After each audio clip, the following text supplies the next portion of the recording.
الذي نزل الفرقان على عبده ليكون للعالمين نذيرا وخلق كل شيء فقدره تقديرا ونشهد أن لا إله إلا الله وحده لا شريك له ونشهد أن سيدنا وسندنا وحبيب ربنا وطبيبنا وطبيب قلوبنا ومولانا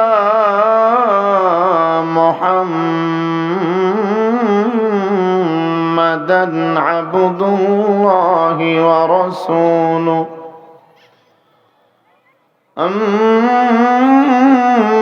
أما بعد فيا أيها الحاضرون رحمنا ورحمكم الله فقد قال الله تعالى في كلامه المجيد وفي فرقانه الحميد أعوذ بالله من الشيطان الرجيم بسم الله الرحمن الرحيم إنما المؤمنون الذين إذا ذكر الله وجلت قلوبهم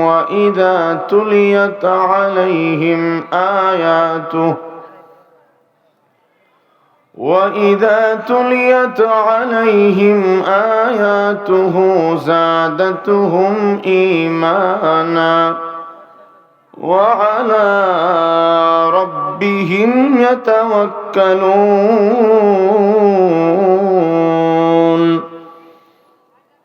الذين يقيمون الصلاة ومما رزقناهم ينفقون أولئك هم المؤمنون حقا لهم درجات عند ربهم ومغفرة ورزق كريم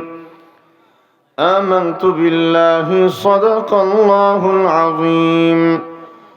وعن سيد الجن والبشر صلى الله عليه وسلم يقال لصاحب القرآن اقرأ وارتق ورتل كما كنت ترتل في الدنيا فإن منزلك عند آخر آية تقرأها أو كما قال عليه الصلاة والسلام সকলেই নামাজের দরুদ শ্রেষ্ঠ দরুদ ইব্রাহিম পাঠ করি সবাই জবান খুলি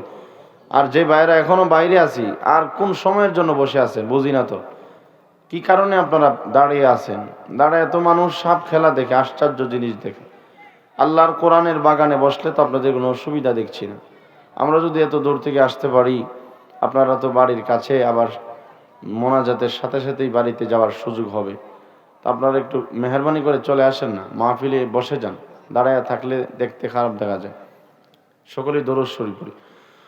اللهم صل على محمد وعلى آل محمد كما صليت على إبراهيم وعلى آل إبراهيم إنك حميد مجيد اللهم بارك على محمد وعلى آل محمد كما باركت على إبراهيم وعلى آل إبراهيم